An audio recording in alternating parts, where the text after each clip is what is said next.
A paz do Senhor Jesus, estamos iniciando mais um Instantes Finais e eu quero agradecer ao nosso bom Deus pelo privilégio de estarmos juntos mais uma vez para estudar as profecias bíblicas e os eventos escatológicos. E agradeço também a você por sua audiência, a você que assiste diariamente ao nosso programa, a você que tem divulgado os Instantes Finais nas suas redes sociais. Que Deus te abençoe, que as bênçãos de Deus continuem sendo derramadas sobre você e toda a sua família. Eu gostaria de lembrar que você pode assistir a nossa programação de qualquer lugar do Brasil e do mundo pelo YouTube em dois canais diferentes, Rede Brasil Oficial e IEADPE Oficial, e também pelo site www.iadpeplay.org.br. Se você deseja entrar em contato conosco, anote o WhatsApp do programa. O prefixo é 81 e o número é o 99491-2293. Muito bem, se você está acompanhando diariamente o nosso programa, o programa Instantes Finais, você sabe que nós demos início a uma nova temporada. Nós estamos estudando o livro do Apocalipse, o livro das Revelações, o último livro da Bíblia. E no programa anterior nós estudamos sobre o título e o assunto do livro do Apocalipse. Vamos recapitular para reforçar o aprendizado? Vamos ver o que foi que nós vimos ontem. Bem, nós estudamos os 3 primeiros versículos, né? Nós vimos no capítulo 1 que a primeira palavra do livro é revelação, inclusive no original grego, é a tradução do termo Apocalipse. Por essa razão, o livro recebe esse título, né? Vimos também que é uma revelação de Jesus Cristo e o propósito dessa revelação, que é mostrar aos servos de Deus as coisas que devem acontecer. Vimos também que não só Jesus aparece a João, mas também os seres angelicais aparecem muitas vezes para trazer as revelações ao apóstolo João. Vimos também que João testificou de 3 coisas, ou seja, ele testificou, ele deu testemunho, ele comprovou, confirmou 3 coisas. Primeiro, a palavra de Deus. Segundo, o testemunho de Jesus. E em terceiro lugar, tudo o que ele viu. Finalmente, nós vimos o versículo de número 3. Nós dissemos ontem que o livro do Apocalipse, ele contém 7 bem-aventuranças. A palavra bem-aventurado significa feliz ou muito feliz, e há uma tríplice bem-aventurança ou uma tríplice promessa já nesse versículo de número 3. É feliz ou muito feliz quem lê as profecias deste livro, aqueles que ouvem as palavras desta profecia e principalmente aqueles que guardam as coisas que nela estão escritas. Vimos ontem que guardar aí não é só memorizar, não, mas é cumprir, é obedecer. E por que devemos guardar? Porque o tempo está próximo. Esse foi o assunto da nossa aula de ontem. Hoje nós estudaremos sobre a dedicação do livro do Apocalipse, que vai dos versículos 4 ao versículo de número 8 do capítulo de número 1. E eu quero lhe convidar para você acompanhar conosco a explicação desse texto, né? Vamos mostrar aqui os textos, né? A equipe de arte preparou aqui já os versículos, já dissemos, mas nunca é demais repetirmos, né? Às vezes os telespectadores não estão em casa, não podem abrir uma Bíblia, às vezes estão no setor de trabalho, e aí, para facilitar a compreensão, nós estamos colocando o texto bíblico ao lado das imagens para que você possa visualizar. Agora, claro, durante o programa nós lemos outros versículos, nós fazemos citação de outros textos. Se você tiver com uma Bíblia e puder acompanhar, acompanhe com a sua Bíblia. Então, no versículo de número 4 do capítulo 1, o texto continua dizendo: João. Por que João? Já dissemos isso aqui. Quem é o autor da Bíblia é o próprio Deus. Mas esse Deus, que é o autor dos 66 livros, ele escolheu cerca de 40 escritores, né? Inclusive o apóstolo João. Então, João, na realidade, é o escritor. Ele que foi um dos 12 discípulos, um dos 12 apóstolos, e teve o privilégio de ser uma testemunha ocular durante o ministério terreno de Jesus, e teve também o privilégio de escrever 5 livros. Ele escreveu o Evangelho, ele escreveu 3 epístolas, né, que nós conhecemos, a primeira, a segunda e a terceira epístola de João, e teve o privilégio não só de receber as revelações do Apocalipse, mas também de registrá-la. Por isso começa com o nome dele, João, falando, né, da autoria. Mas diz, João, às 7 igrejas que estão na Ásia. Bem, nós não vamos comentar agora sobre estas 7 igrejas, mas vamos estudar com detalhes quando estivermos estudando os capítulos 2 e 3 do livro do Apocalipse.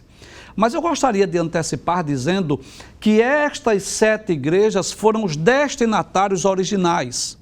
Digamos assim, foram as primeiras pessoas ou as primeiras igrejas que receberam essas revelações, essas cartas, esse livro do Apocalipse que foram destinados às 7 igrejas. E é bom nós lembrarmos isso. Havia, na Ásia Menor, nos dias de João, no final do 1º século, havia sim 7 igrejas. Éfeso, Esmirna, Pérgamo, Tiatira, Sardes, Filadélfia e Laodiceia. Eram igrejas reais, mas elas também são igrejas proféticas. Cada uma dessas igrejas e cada carta destinada a uma dessas igrejas fala de um período da história da igreja. É interessante que nós podemos observar que existe também, nesses 2 milênios, nesses 2000 anos da história da igreja, existe também 7 períodos, que é a igreja apostólica, igreja perseguida, igreja imperial, igreja reformada, igreja moderna e igreja pós-moderna. Talvez eu esqueci de citar uma delas, mas eu vou tentar mais uma vez. Igreja apostólica, igreja perseguida, igreja imperial, igreja medieval, igreja reformada, igreja moderna e pós-moderna. Agora sim, citei os 7 períodos. Então, cada uma dessas 7 cartas que foram enviadas a essas igrejas, na realidade são cartas proféticas que falam dos 7 períodos da história da igreja. Logo, eu posso esclarecer, eu posso deixar bem claro aqui, sem medo de errar, que a princípio, o livro do Apocalipse foram destinadas às 7 igrejas, não é? Como o senhor sabe disso, professor? Olha aqui, às 7 igrejas, mas que na verdade o conteúdo das revelações não destina-se apenas às 7 igrejas da Ásia Menor, não, destina-se a todos nós, porque como já dissemos, estas 7 igrejas receberam 7 cartas que são proféticas, que falam da igreja de todas as eras, da igreja de todos os tempos.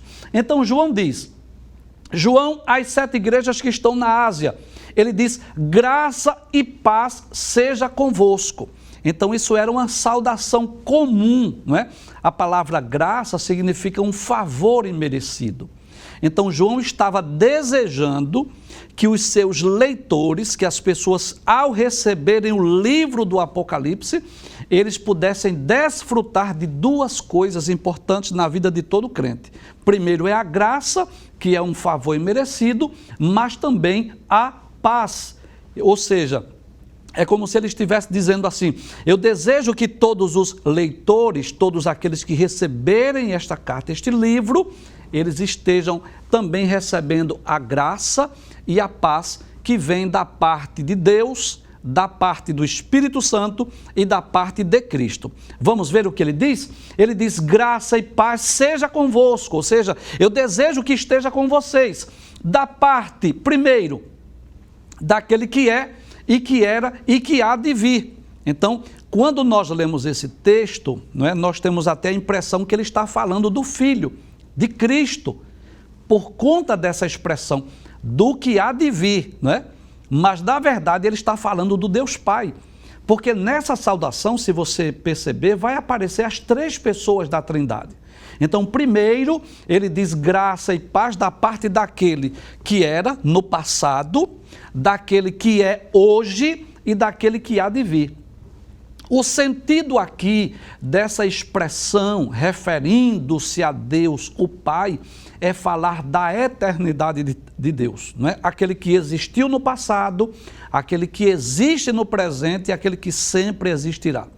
Então ela tem o mesmo sentido daquela expressão lá de Êxodo, capítulo 3, versículo 14, onde Deus disse a Moisés, eu sou, tem o mesmo sentido, a mesma equivalência, fala de eternidade. Então, João deseja que a graça e a paz esteja presente na vida. E de onde vem essa graça? De onde vem essa paz? Vem da Trindade, do Deus Trino. Aí ele diz, da parte daquele que é, que era e que há de vir, referindo-se a Deus o Pai.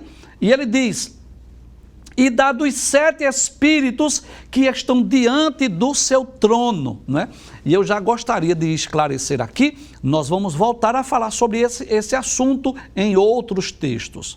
Mas quando ele diz dos 7 Espíritos que estão diante do trono, ele não está falando de 7 Espíritos distintos. Ele não está falando de 7 espíritos diferentes, o sentido é da plenitude do Espírito. Então, quando nós lemos no livro do Apocalipse acerca dos 7 Espíritos de Deus, não é que Deus tenha 7 Espíritos, mas ele está falando da plenitude, não é? Do Espírito Santo que está diante do trono de Deus. Mas não só isso, ele não diz que essa graça e essa paz vem só do Pai e do Espírito Santo. Ele diz primeiro do Pai, aquele que era, que é e que há de vir. Segundo, da parte dos 7 Espíritos de Deus. Mas veja o que diz o versículo de número 5. Observe. Ele diz, e da parte de Jesus Cristo.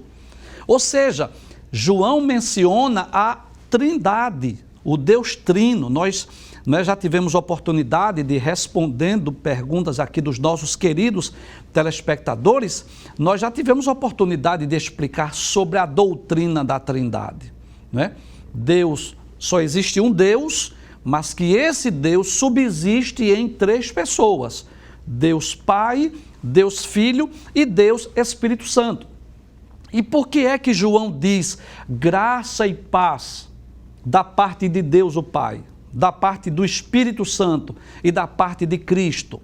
É porque a graça e a paz, ela só é alcançada através da Trindade. É o Deus Trino que pode proporcionar essa paz para cada um de nós. Mas é interessante que João atribui a Cristo aqui um título. Ele diz, e da parte de Jesus Cristo, que é o quê? A fiel testemunha. E o que é uma testemunha?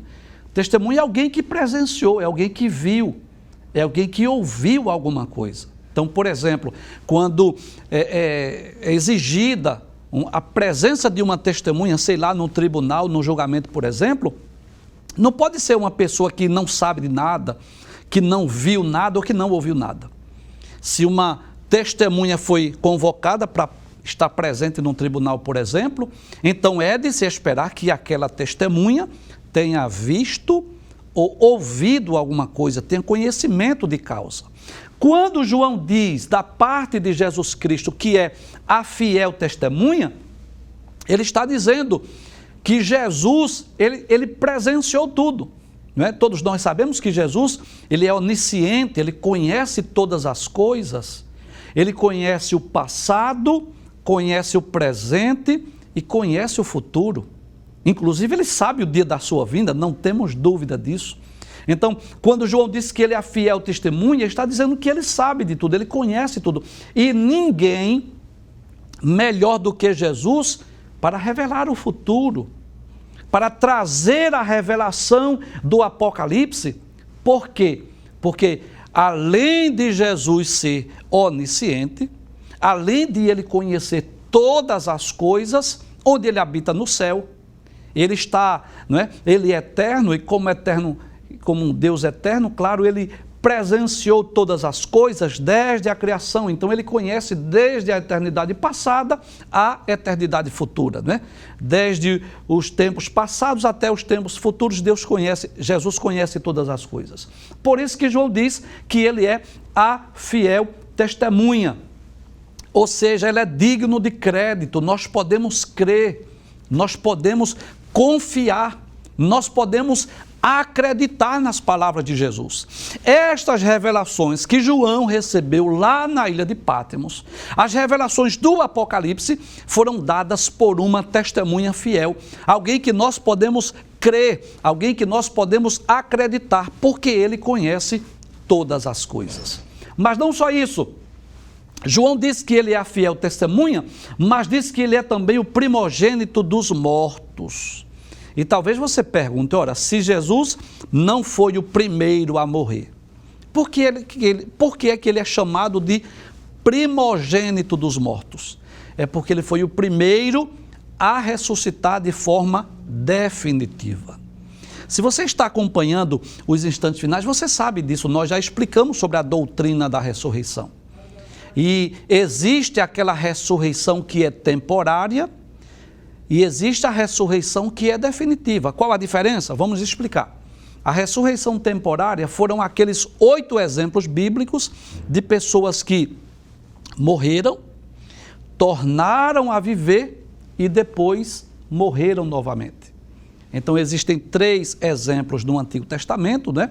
Que é o filho da viúva que foi ressuscitado por Elias, o filho da sunamita que foi ressuscitado por Deus através de Eliseu e aquele morto que foi jogado na cova quando tocou nos ossos de Eliseu e ressuscitou. No Novo Testamento temos 5 exemplos. A filha de Jairo, o filho da viúva de Naim, Dorcas, Lázaro e Eutico. Todos esses exemplos foram exemplos de pessoas que morreram, tornaram a viver, mas depois morreram novamente. Mas quando João diz que Jesus é o primogênito dos mortos, ele está dizendo que foi o primeiro a ressuscitar de forma definitiva. Isso está em Mateus capítulo de número 27, não é? Então Jesus ressuscitou para nunca mais morrer. Por isso que João diz que Jesus é o primogênito dos mortos. Mas não só isso, ele diz que ele é o príncipe dos reis da terra. Olha, eu quero dizer algo a você aqui, deixa eu falar aqui, é simplesmente maravilhoso estudar a Bíblia, e principalmente quando nós vamos lendo os textos, né? Versículo por versículo, nós vamos aprendendo coisas novas. Veja que coisa interessante. Por que é que Jesus é chamado de príncipe dos reis da terra? Porque um príncipe é um herdeiro do trono, concorda comigo? O que é um príncipe? É alguém que vai reinar futuramente. O que é que se espera de um príncipe? Que quando o rei vier a morrer, então aquele príncipe sente no trono. Isso era muito comum na história de Israel. Era muito comum quando um rei morria ou era assassinado, o seu filho ou um dos seus filhos ascendia ao trono. Quando Jesus é chamado de príncipe dos reis da terra, é porque no que diz respeito ao reino milenial, Jesus não reina ainda. Ele ainda não está reinando. Embora ele seja soberano, ele ainda vai reinar no futuro. Então esse é o sentido. Jesus é príncipe dos reis da terra porque ele ainda não está reinando no sentido do reino milenial. Mas ele vai reinar ainda no futuro durante o seu reinado milenial. Mas observe que ele continua dizendo, ele não para por aí. Ele diz que Jesus é o príncipe dos reis da terra, né? Mas ele diz, aquele que nos ama, né? Então, claro, glória a Deus por isso. Ele demonstrou o seu amor quando veio a este mundo para morrer pelos nossos pecados.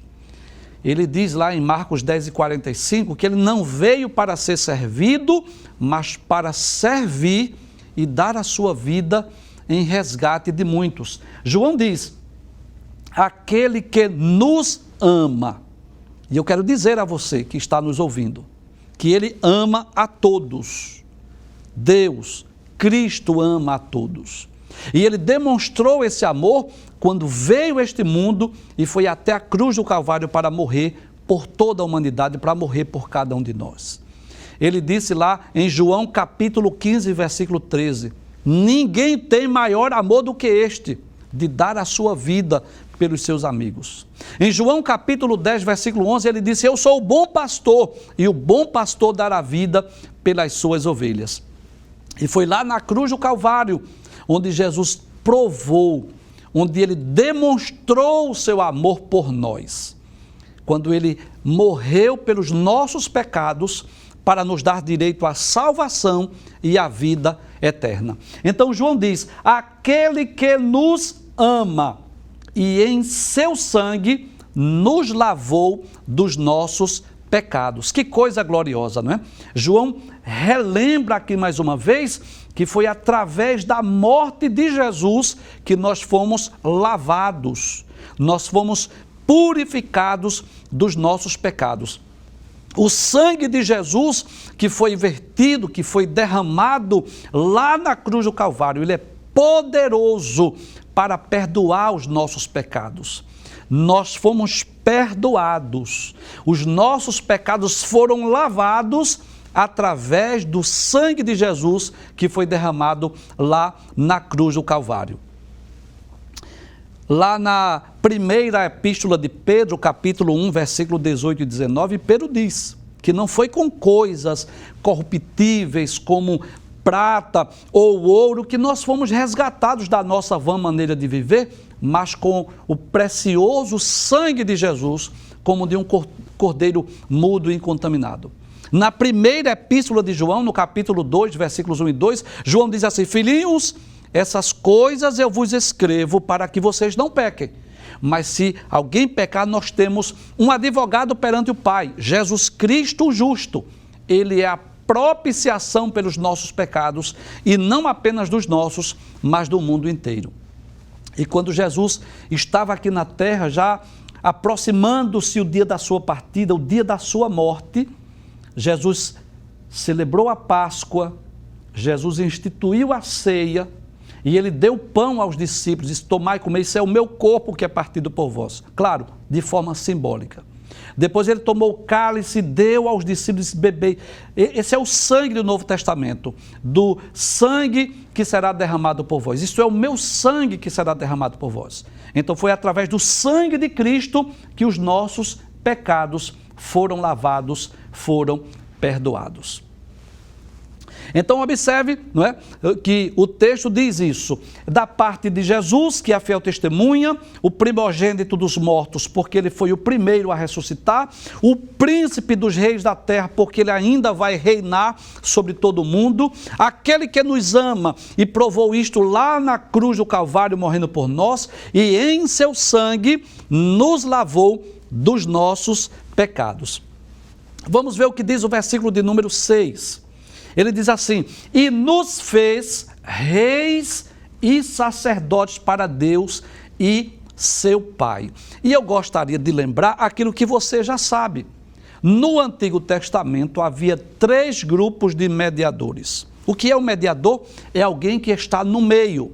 Então Deus escolheu no Antigo Testamento, lá do povo de Israel, 3 grupos de pessoas que ficavam no meio entre Deus e os homens. Quem eram esses mediadores, esses intermediários que ficavam entre Deus e os homens? Eram 3 grupos. Havia o profeta, o sacerdote e o rei.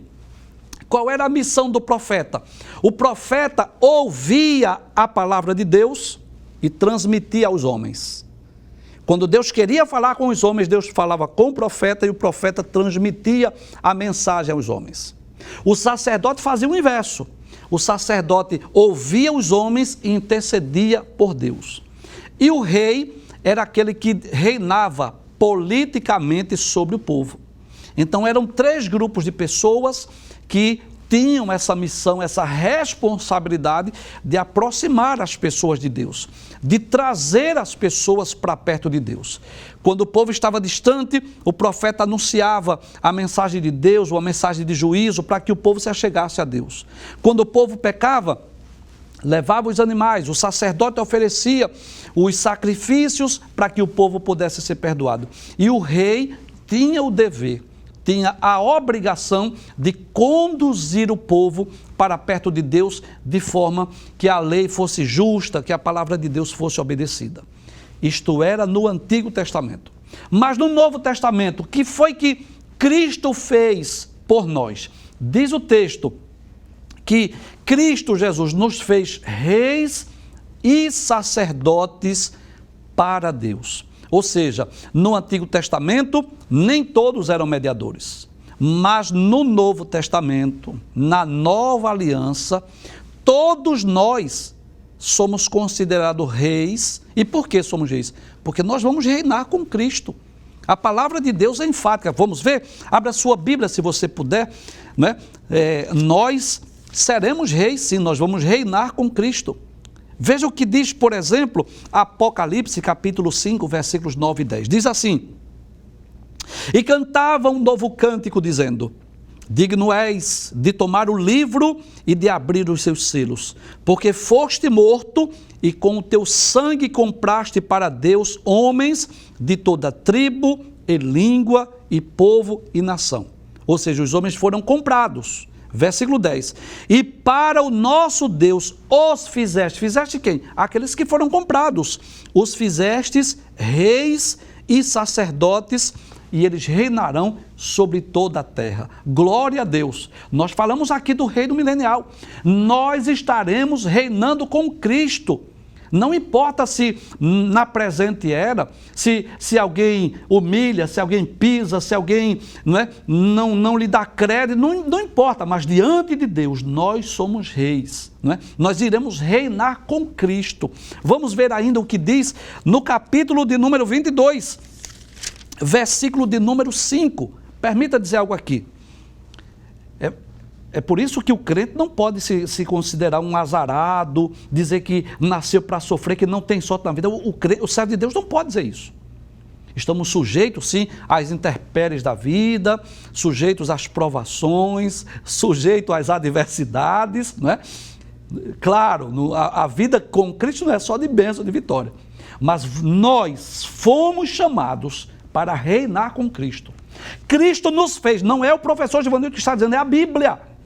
Cristo nos fez reis e sacerdotes. Glória a Deus. Você já parou para pensar nisso? Nesse privilégio de um dia descermos com Cristo sobre as nuvens do céu, com poder e grande glória, para reinar com Ele aqui na terra? É a palavra de Deus que diz. Anote aí para você ler mais uma vez, Apocalipse, capítulo 5, versículos 9 e 10. Veja o que diz o capítulo 22, versículo 5. Diz assim: e ali não haverá mais noite, e não necessitarão de lâmpada, nem de luz do sol, porque o Senhor Deus os alumia, e reinarão para todo sempre. Glória a Deus. Então, nós somos reis e sacerdotes, né?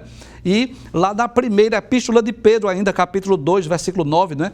Pedro diz: nós somos a geração eleita, o sacerdócio real, a nação santa e o povo adquirido. Para quê? Para anunciar as virtudes daquele que nos chamou das trevas para a sua maravilhosa luz. Deixa eu te dizer algo. O mais importante não é o que o mundo diz acerca de nós. Não, isso não é o mais importante. O mais importante é o que a Bíblia, é o que Deus diz acerca de nós. Então, nós devemos nos lembrar disso. Veja que coisa interessante. No Antigo Testamento, na Antiga Aliança, na Antiga Dispensação, Deus chamou a nação de Israel para ser um reino de sacerdotes. Isso está em Êxodo, capítulo 19, versículos 5 e 6. Deus disse ao povo de Israel através de Moisés: se eles cumprissem a palavra de Deus, Deus disse: eu farei de vocês uma nação de sacerdotes. Mas que coisa gloriosa! Na primeira epístola de Pedro, capítulo 2, versículo 9, Pedro refere-se não a Israel, mas a nós. Ele diz que nós somos o quê? A geração eleita, o sacerdócio real, a nação santa e o povo adquirido. E nas revelações do Apocalipse, como nós vimos no texto, João vai dizer que Cristo nos fez o quê? Reis e sacerdotes para Deus e seu Pai. E diante disso, o que é que nós devemos fazer? Aí João diz: a Ele glória e poder para todo sempre. Amém. Não é? Então, observe que João diz, diante do que Cristo fez por nós, já que Ele nos fez reis e sacerdotes, o que é que nós devemos fazer? Nos exaltar? Não. Nos envaidecer? Também não. Nos engrandecer? Não. E o que é que nós devemos fazer? Glorificá-lo, adorá-lo. Veja o que João diz: A Ele glória e poder para todo sempre. Amém. Então Deus espera, diante do que Ele fez por nós, que éramos pecadores, que estávamos destituídos da sua glória, Cristo veio ao mundo, morreu por nós, nos amou, como lemos no versículo anterior, no versículo de número 5, com o seu sangue nos lavou dos nossos pecados, e não só isso, nos fez agora reis e sacerdotes. E agora o que é que eu vou fazer diante deste milagre, diante destes benefícios, né? Eu que era um pecador separado, destituído da glória de Deus, agora Cristo me amou, com o seu sangue lavou os meus pecados, fez de mim um rei e sacerdote, e o que é que eu vou fazer agora? Glorificá-lo, né? Olha o que o texto diz: glória e poder a Ele para todo sempre. Amém, não é? É isso que nós devemos fazer. Somente Deus é digno de adoração. Nenhum homem, nenhum ser angelical, ninguém deve ser adorado. Quando Jesus estava sendo tentado por Satanás, lá em Mateus capítulo 4, versículo 9 e 10, Satanás fez uma proposta indecente a Jesus. Satanás disse: dar-te-ei os reinos e a glória do mundo se prostrado me adorares. Jesus disse: vai-te, Satanás, porque está escrito: somente a Deus adorarás e só a Ele prestarás culto ou servirás. E no livro do Apocalipse, você anota e você depois leia. No capítulo 22, versículos 8 e 9. Diante da revelação do Apocalipse, João prostrou-se aos pés do anjo para lhe adorar. Aí o anjo disse: levanta-te que eu sou teu conservo. Adora a Deus. Então somente Deus deve ser adorado, porque somente Ele, o Deus Trino, claro, é digno de honra, de glória, de louvor, de adoração e de toda a majestade. Então, diante do que Cristo fez por nós, nos amou, com o seu sangue nos lavou e nos fez reis e sacerdotes para Deus, diante disso nós devemos adorá-lo e glorificá-lo para todo sempre. Amém. Vamos para o versículo de número 7, o próximo versículo, o que é que diz a palavra de Deus? Ele diz assim, olha, agora ele vai profetizar. Nessa dedicação, ele já começa a profetizar, ele diz assim: eis que vem com as nuvens e todo olho verá, até os mesmos que os traspassaram. Né? E todas as tribos da terra se lamentarão sobre ele, sim, amém. Então é bom lembrar que João não está se referindo, João não está falando do arrebatamento. João está falando da vinda de Jesus em glória. Quando nós explicamos aqui os eventos escatológicos, nós tivemos uma aula específica sobre isso. As principais diferenças entre o arrebatamento da igreja e a vinda de Jesus em glória. Você pode rever esse programa lá no YouTube. Então, nós dissemos que o arrebatamento será no abrir e fechar de olhos, a vinda em glória, não, todo olho verá. Enfim, nós mostramos a diferença. Então, esse texto de Apocalipse, capítulo de número 1, versículo de número 7, ele está se referindo à vinda de Jesus em glória, que é uma profecia que está lá no livro de Zacarias. Vamos confirmar o que é que diz o livro do profeta Zacarias, capítulo 12, versículo 10, onde a palavra de Deus diz em Zacarias, capítulo 12, versículo 10, que Jesus, na sua vinda, todo olho verá, inclusive o povo judeu, o povo de Israel. Veja o que diz Zacarias capítulo 12, versículo 10. Diz assim: e sobre a casa de Davi e sobre os habitantes de Jerusalém derramarei o espírito de graça e de súplicas, e olharão para mim a quem traspassaram, e o prantearão como quem pranteia por unigênito, e chorarão amargamente por ele, como se chora amargamente pelo primogênito. Então, essa vinda de Apocalipse capítulo 1, versículo 7, não está se referindo ao arrebatamento, mas à vinda de Jesus em glória, aquela vinda que será visível e gloriosa. Você pode confirmar ainda, você anota aí por gentileza, você confere.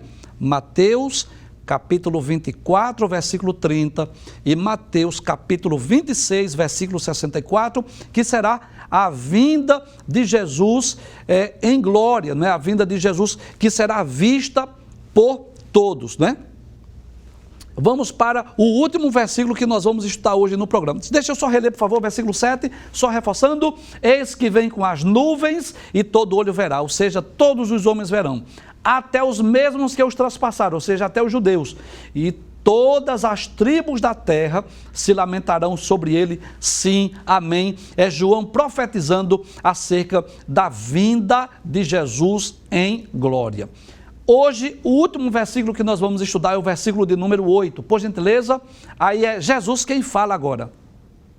Deixa eu lembrar o que nós dissemos aqui na nossa aula introdutória. É muito importante você atentar para isso. Há momentos, há ocasiões que quem está falando é João. Há ocasiões que quem está falando é um ser angelical. E há momentos, há ocasiões que quem fala é Cristo. Dos versículos que nós estamos lendo, capítulo 1, hoje nós estamos estudando os versículos 4 a 8, do versículo 4 a 7, quem está falando? João. Começa lá no versículo 4, né? João, as 7 igrejas da Ásia. E João começa a falar de Cristo. Mas observe que no versículo 8 já não é mais João que está falando. Quem é que está falando? É o próprio Cristo. É o próprio Jesus. Vamos ver o que diz o texto? Jesus diz, eu sou o alfa e o ômega, o princípio e o fim. Ou seja, o que é, professor, alfa e ômega? Você já sabe disso. São as 2 letras do alfabeto grego. Você sabe que o Antigo Testamento foi escrito em 2 línguas principais. O hebraico, a maior parte do Antigo Testamento foi escrito em hebraico, que era a língua falada pelos hebreus. Alguns livros, algumas porções que foram escritas depois do cativeiro babilônico, foram escritas em aramaico. Mas os livros do Novo Testamento, inclusive o Apocalipse, foram escritos no grego, né? Que era uma língua universal nos dias apostólicos, no 1º século, né? Como o inglês é hoje, né? Uma língua universal. E é algo muito interessante, que os apóstolos, no seu dia a dia, falavam aramaico, né? Mas para escrever os livros da Bíblia, eles não escreveram aramaico, porque eles queriam que esse livro fosse difundido mundialmente. Então eles escreveram em grego. E Jesus, quando diz assim, eu sou o alfa e o ômega, é como se ele estivesse dizendo na nossa língua portuguesa, eu sou o A e o Z. Pronto, é esse o sentido. Que tem o sentido de dizer, sou o princípio e o fim, né? Em outras palavras, Jesus estava falando da sua eternidade. Aquele que estava lá no princípio com Deus, lá em João capítulo 1, versículo 1.